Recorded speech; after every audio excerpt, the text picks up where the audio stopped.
Los Angeles, spring of 1988, a city on edge. The crack era is raging, neighborhood lines are tight, police helicopters stitch the night sky. And into this moment drops a movie. Colors, a street-level cop drama filmed right in the neighborhoods living the crisis. Opening weekend brings long lines, heavy security, and a frenzy of headlines. The question that's echoed for decades: did Colors spark more violence? Or did it simply reflect the storm already breaking over LA? Today we go to the tapes, the newspapers, and the data to separate heat from light. Welcome to OC Street Files. I'm your host. For the next 15 minutes, we're going to walk through the timeline, the numbers, and the narratives that shaped how America understood LA gangs in the late 80s and early 90s. And yes, we'll confront the big claim head-on. Did a Hollywood movie push real-life violence? First, the baseline. By early 1988, before Colors hit theaters, LA was already experiencing a sharp rise in gang violence.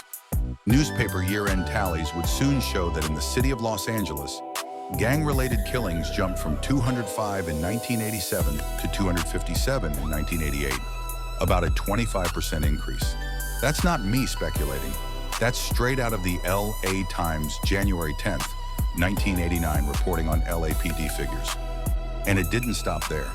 The following year, 1989, Los Angeles County set a new record for gang-related killings, about 570 countywide, with the city of LA accounting for 303 of those. Another jump over 1988, again contemporaneous reporting. If you zoom out beyond a single year, medical and public health researchers documented the trend too.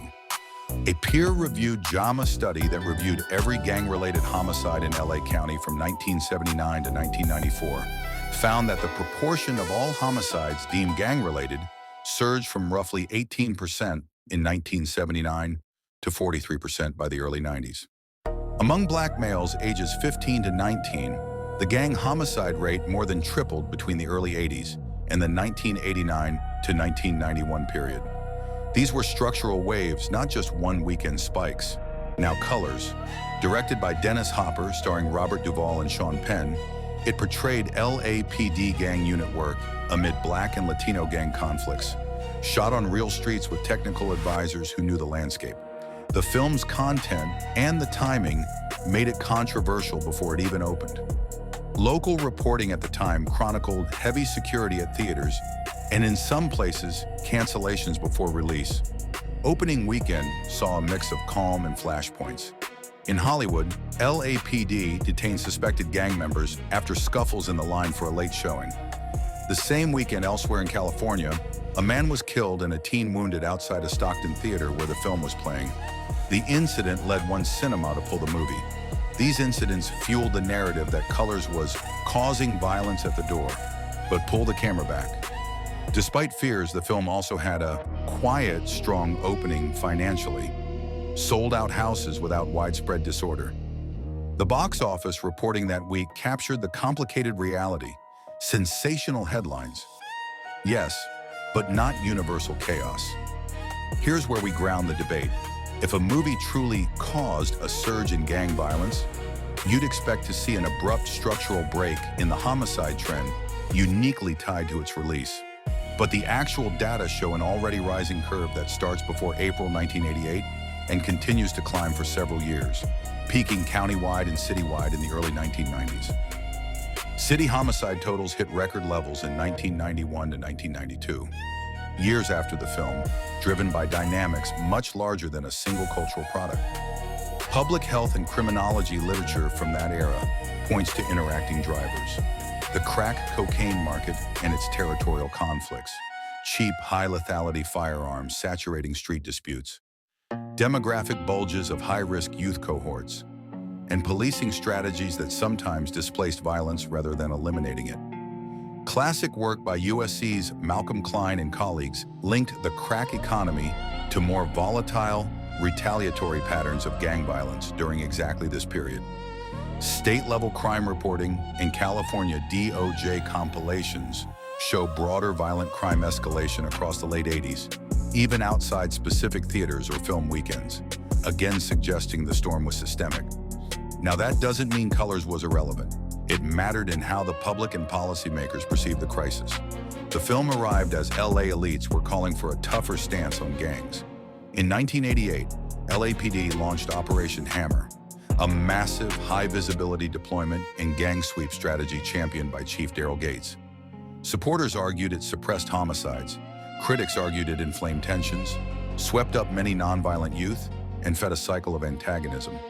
Even Gates himself described Hammer as a forceful bid to take back the streets. At the same time, California lawmakers had already passed the STEP Act, Street Terrorism Enforcement and Prevention, in 1988, ushering in gang sentence enhancements and new prosecutorial tools. Later legal scholarship and practitioner interviews would frame the late 80s as an explosion of gang violence that the law both responded to and, through broad gang definitions, sometimes amplified in the courts. And culture was shifting. Gangsta rap's national breakout tracked the same timeline.